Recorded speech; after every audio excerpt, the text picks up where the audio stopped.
पुस्तक साहित्यिक ऋषि रविंद्र। लेखक वेदमूर्ति तपोनिष्ठ पंडित श्री राम शर्मा आचार्य जी। ऑडियो 1। इंग्लैंड में जाड़े का मौसम कितना कठिन और कष्टप्रद होता है इसे भुक्तभोगी ही जानते हैं। मोटे मोटे ऊनी कपड़े लाद लेने पर भी शीत से पीछा नहीं छूटता। ऐसे ही एक दिन में महाकवि रविंद्र लंदन की एक सड़क पर जा रहे थे। चलते चलते उन्होंने देखा कि मार्ग के पास ही एक व्यक्ति खड़ा है। उसके फटे जूतों में से उसके पैर दिखाई पड़ रहे थे क्योंकि उसके पास मोजे नहीं थे। कपड़ों की कमी से सीना भी कुछ खुला था।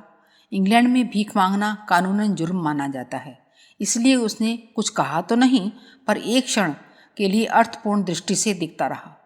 रवि बाबू का हृदय उसकी दीनता पर द्रवित हो गया और उसके हाथ पर एक गिन्नी अर्थात स्वर्ण मुद्रा रख कर आगे चल दिए।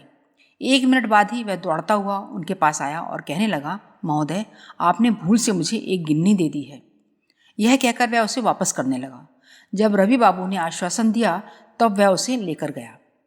इस छोटी सी घटना से जहाँ महाकवि की दयार्द्र प्रकृति का पता लगता है, वहाँ यह भी विदित होता है कि इंग्लैंड जैसे रुपया परस्त समझे जाने वाले देश के निवासी हम संसार को नश्वर कहने वाले लोगों की अपेक्षा कितने अधिक ईमानदार और सत्य व्यवहार करने वाले हैं। एक गरीब भिखारी की तो बात क्या, यहाँ के अधिकांश सफ़ेद पोश बाबू और धनी व्यक्ति भी भूल से किसी से कुछ अधिक पा जाएं तो उसे चुपके से जेब के हवाले करते हैं। इतना ही क्यों, हमने प्रायः सेठ साहूकारों को तरकारी मंडी में सौदा तुल जाने पर छोटी के बदले बड़ी चीज़ लेने का प्रयत्न करते देखा है। भावताव और लेन देन में झूठे व्यवहार को यहाँ अधिकांश व्यक्ति एक बुराई के बदले चतुरता समझते हैं। इतने पर भी हम अपने को संसार भर में सबसे अधिक धार्मिक और आदर्शवादी मानते हैं। इस दंभ का कुछ ठिकाना नहीं। रवि बाबू का यह अनुभव कुछ निराला नहीं था। एक अन्य अवसर पर उन्होंने जेब में छोटा सिक्का न होने पर स्टेशन के एक कुली को 1 आने के बदले 1 शिलिंग अर्थात 12 आना दे दिया, तो वह कुछ देर बाद उसे लौटाने आया क्योंकि वह अपनी नियत मजदूरी के सिवाय और कुछ लेना बुरा समझता था। ऐसे ही अन्य अनेक उदाहरण भारतीय जनों के पढ़ने को मिलते हैं, जिनसे विदित होता है कि लेन देन और व्यवहार में सत्यता का पालन करना उनका स्वभाव बन गया है, जबकि हमारे यहाँ बालकों को छोटेपन से ही ऐसी बातों में चालाकी और तिकड़म बरतने की प्रेरणा दी जाती है। निसंदेह यह एक शोचनीय मनोवृत्ति है और हमको इस संबंध में रवि बाबू के भ्रमण वृत्तांत में वर्णित इन घटनाओं से शिक्षा ग्रहण करनी चाहिए। इसी भ्रमण वृत्तांत में एक और ध्यान देने योग्य बात रविंद्रनाथ का स्वदेशी प्रेम और भारतीय होने का गर्व अनुभव करना है। वैसे इनके ठाकुर परिवार हर तरह से आधुनिक था। इनके सबसे बड़े भाई सत्येंद्रनाथ ठाकुर, जो अहमदाबाद में जज थे, अंग्रेजियत के इतने प्रेमी थे कि उनके स्त्री बच्चे प्राय इंग्लैंड में ही रहते थे। उन्होंने रविंद्र को भी इसलिए अपने पास बुलाकर रखा था कि इंग्लैंड यात्रा के पहले अंग्रेजों का सा रहन सहन सीख लें, पर बड़ी कोशिश करने पर इनमें कोई परिवर्तन न हो सका और ये उस 17 वर्षीय अवस्था में इंग्लैंड में भारतीय पोशाक में ही रहा करते थे। इस कारण अनेकों असुविधा भी उठानी पड़ती थी और रास्ते में बीसियों लोग एक तमाशे की तरह उनको देखने के लिए दौड़ दौड़ कर आते थे। स्कूल के बालक तो उनकी खूब हंसी उड़ाते थे और कभी कोई उद्दंड लड़का चिल्लाकर कहता, अरे इस काले को देखो।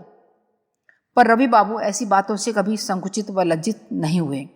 उन्होंने किसी प्रकार के दबाव से विलायती कोट, पैंट और टाई धारण करना स्वीकार नहीं किया। भारतवासियों में विदेशी शासन के प्रभाव से यह एक बड़ा दोष उत्पन्न हो गया कि वे अपनी पोशाक की अपेक्षा विदेशी पोशाक पहनने में अधिक गौरव अनुभव करते हैं। अंग्रेजी पैंट उठने बैठने में कितनी असुविधाजनक होती है यह किसी से छिपा नहीं। टाई का पहनना स्पष्ट हो, निरर्थक और मूर्खता किसी बात जान पड़ती है। फिर भी लोग बड़े शौक से इनका व्यवहार करते हैं। खासकर आजकल पेंट का व्यवहार तो नवयुवकों में इतना अधिक बढ़ गया है कि उतना अंग्रेजी शासनकाल में भी नहीं था। तंग पेंट के पहनने से टांगे जैसी भद्दी बांस की तरह लंबी लगने लगती हैं, वह भी प्रत्यक्ष ही है। हम देखते हैं कि हमारे देश में जितने विदेशी पर्यटक आते हैं उनमें से कोई अपनी पोशाक को नहीं बदलता। अंग्रेजी हाकिम यहाँ पर 20-20 वर्ष रह जाते थे पर सदैव अपनी भारी और चुस्त पोशाक ही पहनते थे, चाहे वह यहाँ के गर्मी के मौसम में कष्टदायक ही सिद्ध होती थी। इसका कारण उनका जातीयता का भाव ही था। रवि बाबू ने भी इस तथ्य को समझा और इंग्लैंड में बड़े बड़े लोगों से मित्रता होने पर भी उन्होंने भारतीय वेशभूषा में परिवर्तन नहीं किया। जन्म और बाल्यावस्था।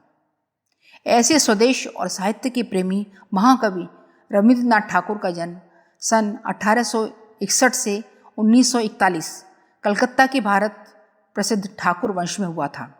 ठाकुर का अर्थ हिंदी प्रांतों में क्षत्रियों से लिया जाता है, पर रविंद्रनाथ ब्राह्मण थे। यद्यपि कुछ प्राचीनतावादी बादशाही जमाने की किसी घटना के आधार पर उनको ब्राह्मणत्व से हीन कहते थे, पर धन, मान, विद्या, पदवी सब बातों की दृष्टि से यह वंश बंगाल के सर्वोच्च घरानों में से एक समझा जाता था। रविंद्रनाथ के पिता महर्षि देवेंद्रनाथ ठाकुर देश के एक माननीय धार्मिक और सामाजिक नेता थे और उनके सभी भाई बहुत ऊंचे पदों पर आसीन थे। रवि बाबू के पिता प्रायः बाहर रहते थे और माता बीमार रहा करती थीं, इसलिए इनकी देखभाल प्रायः नौकरों के ही जिम्मे रहती थी। घर का वह नौकर प्रायः इनको बैठाकर इनकी चारों तरफ एक लकीर खींच देता और इनसे कहता कि यदि तुम इस लकीर बाहर पैर रखोगे तो बड़ी हानि उठाओगे। इस प्रकार इनको डराकर वह बाजार चला जाता और बड़ी देर में लौट कर आता। रविंद्र को उस घेरे में बैठे बैठे बड़ा कष्ट प्रतीत होता, पर अबोध होने के कारण वे उससे बाहर नहीं निकलते। फिर कुछ बड़े होने पर जब उनको स्कूल भेजा गया तो वहाँ भी शिक्षकों का कठोर शासन, डांट फटकार और धमकाते रहना ही दिखाई पड़ा था। घर में भी वे अपने 14 भाई बहनों में से सबसे छोटे थे, इसलिए सबसे दबना पड़ता। इस परिस्थिति में उनका स्वभाव अंतर्मुख होने लगा और वे कल्पना लोक में विचरण करके मन को प्रसन्न करने की चेष्टा करने लगे। संभवतः इसी परिस्थिति ने भी उनके भीतर निहित कवि को अपेक्षाकृत शीघ्र जागृत किया और 13 वर्ष की आयु से ही उनकी कविताएं मासिक पत्रों में प्रकाशित होने लगीं। ठाकुर परिवार के प्रयत्न से कलकत्ते में एक हिंदू मेला प्रचलित किया गया था। इसमें देश की बनी अनेक वस्तुओं और सूती, रेशमी वस्त्र आदि का प्रदर्शन होता था। अनेक कारीगर अपने गुण का परिचय देने का इसमें भाग लेते थे।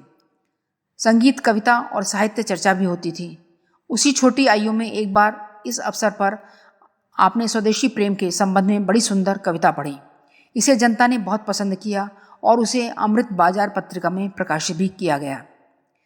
रवि बाबू के घर में प्रायः श्रेष्ठ लेखकों और कवियों का आना जाना लगा रहता था और साहित्य गोष्ठियाँ होती रहती थीं। इससे कविता की तरफ इनकी जन्मजात रुचि और प्रतिभा निरंतर विकसित होती रही। सन 1873 में उपनयन संस्कार होने के पश्चात वे अपने पिता के साथ भ्रमण करने को हिमालय पर्वत पर गए। उस प्राकृतिक वातावरण में इनको जो प्रेरणा मिली, उससे पर्वत जल स्रोतों के समान इनकी काव्य रचना का प्रवाह भी वेग से प्रभावित होने लगा। वे घंटों पर्वत के सुरम्य स्थानों, वृक्षावली, फलों से भरे मैदानों, नदी नालों के किनारे आनंद के साथ घूमते रहते और किसी पेड़ के नीचे कविता लिखने बैठ जाते। पहाड़ पर से घर वापस आने पर भी उन्होंने अपना वही साहित्यिक क्रम बनाए रखा और भाई तथा घर वालों के आग्रह पर भी स्कूली पढ़ाई में मन नहीं लगाया। अवकाश के समय जब घर की स्त्रियां उनकी माता के कमरे में जमा होती तो वे एक ऊंचे स्थान पर बैठकर भ्रमण की घटनाओं को सुनाया करते। उनकी शैली एक कहानी के ढंग पर होती थी, जिसे सब उसे बड़ी रुचि के साथ सुनते थे। यहीं से उनमें कहानी लिखने की प्रवृत्ति का जन्म हुआ। बंकिम चंद्र चटर्जी का बंग दर्शन मासिक पत्र उनको बहुत पसंद था। विशेष रूप से उसके साहित्यिक निबंध और आलोचनाएं उनको बहुत पसंद आती थीं। इनका प्रभाव उनके ऊपर स्थायी रहा और बहुत वर्षों बाद बंकिम बाबू का देहांत हो जाने पर उन्होंने एक लेख में इनकी चर्चा करते हुए लिखा था, जिस दिन से बंकिम बाबू ने समालोचना करना छोड़ दिया, उस दिन से बंगला भाषा में कोई अच्छा समालोचक पैदा नहीं हुआ। बंकिम बाबू का स्थान आज तक इस दृष्टि से खाली ही पड़ा है। अभी तक उसका कोई अधिकारी पैदा नहीं हुआ। उनकी समालोचनाएं बंगला साहित्य में अराजकता नहीं फैलने देती थीं। बंकिम साहित्य जगत के राजा थे। आज हमारे साहित्य सिंहासन के राजा के उठ जाने से हमारे साहित्य में गड़बड़ी फैली हुई है। इस प्रकार रवि बाबू की साहित्यिक प्रवृत्तियां आरंभिक जीवन में ही बढ़ती चली गईं। उनके भाई ज्योतिन्द्रनाथ ठाकुर भारती नामक मासिक पत्रिका प्रकाशित करने लगे। उसमें भी उन्होंने बहुत से विविध विषयक लेख प्रकाशित कराए। इसी में उन्होंने भानु सिंघेर पदावली नाम की कविता पुस्तक क्रमशः प्रकाशित कराई, जो बाद में पुस्तक रूप छपने पर हाथों हाथ बिक गई। रवि बाबू का साहित्यिक जीवन अनेक वर्तमान लेखकों को प्रेरणा प्रेरणात्मक सिद्ध हो सकता है। उन्होंने दृढ़तापूर्वक साहित्य साधना करके इस क्षेत्र में सफलता प्राप्त की। उनके घर वाले उनको एक बड़ा बैरिस्टर अथवा सरकारी अफसर बनाना चाहते थे, पर उन्होंने उन उच्च पदों की तरफ आकर्षित न होकर अपनी समस्त शक्ति साहित्य सेवा के लिए अर्पित कर दी। यह सच है कि उनको कुछ विशेष साधन प्राप्त थे, पर तब भी उन्होंने अपना लक्ष्य प्राप्त करने में पर्याप्त श्रम किया।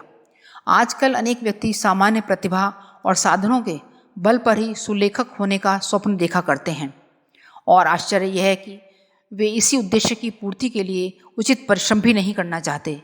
उनकी इच्छा यही रहती है कि वे आरंभ में ही जो कुछ भला बुरा लिखें वही छप जाए और उनकी प्रशंसा होने लगे। पर किसी भी कार्य में इस प्रकार थोथी इच्छाओं से सफलता नहीं मिल सकती। अगर वे रवि बाबू की तरह अपनी शक्तियों को लक्ष्य की पूर्ति में लगा दें और उसके लिए आवश्यक परिश्रम और त्याग करें तो वे अवश्य सफल मनोरथ हो सकते हैं। विलायत यात्रा और शिक्षा।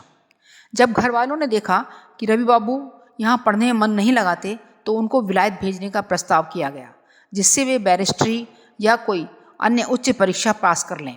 इंग्लैंड के विद्यालय में उन्होंने अपनी योग्यता का अच्छा परिचय दिया, जिससे वहाँ के प्रधानाचार्य संतुष्ट रहने लगे।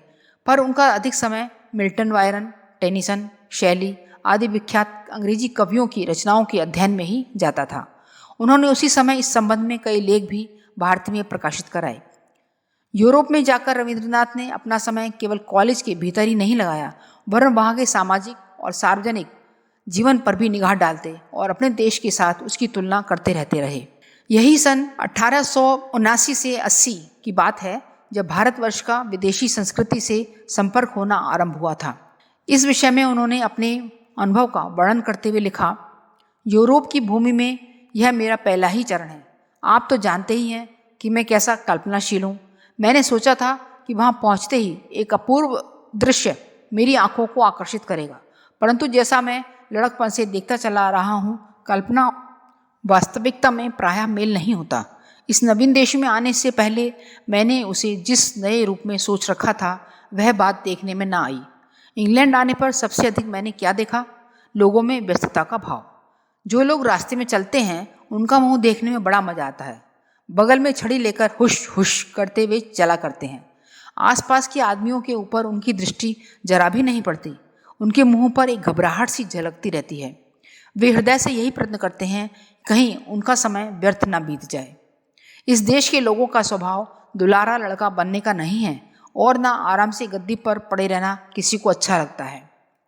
जब वे पेरिस गए तो वहाँ का आडंबरपूर्ण जीवन उनको बड़ा अटपटा जान पड़ा। उन्होंने लिखा, यह एक सुहावना नगर है। मालूम पड़ता है मानो यहाँ कोई मनुष्य निर्धन है ही नहीं। मैंने सोचा कि 3 हाथ के मनुष्य के लिए इतने बड़े और सुसज्जित मकानों की क्या आवश्यकता है। मैं एक होटल में जाकर ठहरा। उसके सभी कमरे इतने बड़े थे कि ढीला कपड़ा पहनने में जैसी असुविधा होती है, वैसी ही असुविधा मुझे इस होटल में जान पड़ने लगी। उस मकान में विस्तार का कोई ठिकाना न था। फाटक, दालान, बगीचा, अटारी, पत्थर के मार्ग, गाड़ी घोड़ा और आदमियों का कोलाहल देखकर मैं दंग रह गया। महाकवि रविंद्र भारत के शांत वातावरण के अभ्यस्त थे। एक कवि के रूप में उनको प्रकृति की गोद में एकांत चिंतन और मनन प्रिय था। इसलिए ऐसे व्यस्तता और हलचलपूर्ण स्थान अगर उनको अपनी रुचि के प्रतिकूल प्रतीत हों तो कोई आश्चर्य नहीं। फिर भी हम जीवन के किसी एक पक्ष का ही अधिकाधिक विकसित होते रहना प्रशंसनीय नहीं समझते। यूरोप वालों की उद्योगशीलता निस्संदेह अनुकरणीय है। इसी से वे संसार में अपनी प्रधानता स्थापित करने में सफल हुए हैं। भारतवासियों में इस गुण की कमी है। प्रकृति के उदार और चित्तवृत्त में संतोषी होने से वे प्रायः और शिथिलता का जीवन व्यतीत करने लग जाते हैं। इस दृष्टि से यूरोप वालों से वे शिक्षा ग्रहण कर सकते हैं, पर उस उद्योग के परिणाम का अधिकतर शान शौकत और बाह्य आडंबर में व्यय कर देने के हम पक्षपाती नहीं। मनुष्य यदि अधिक उपार्जन कर सकता है तो यह आवश्यक नहीं कि वह अधिक उपभोग भी करे। अगर भगवान ने हमको अधिक योग्यता और कार्यशक्ति दी है तो उसका लाभ कम विकसित शक्ति वाले अन्य मानवों की प्रगति में ही किया जाना चाहिए। यद्यपि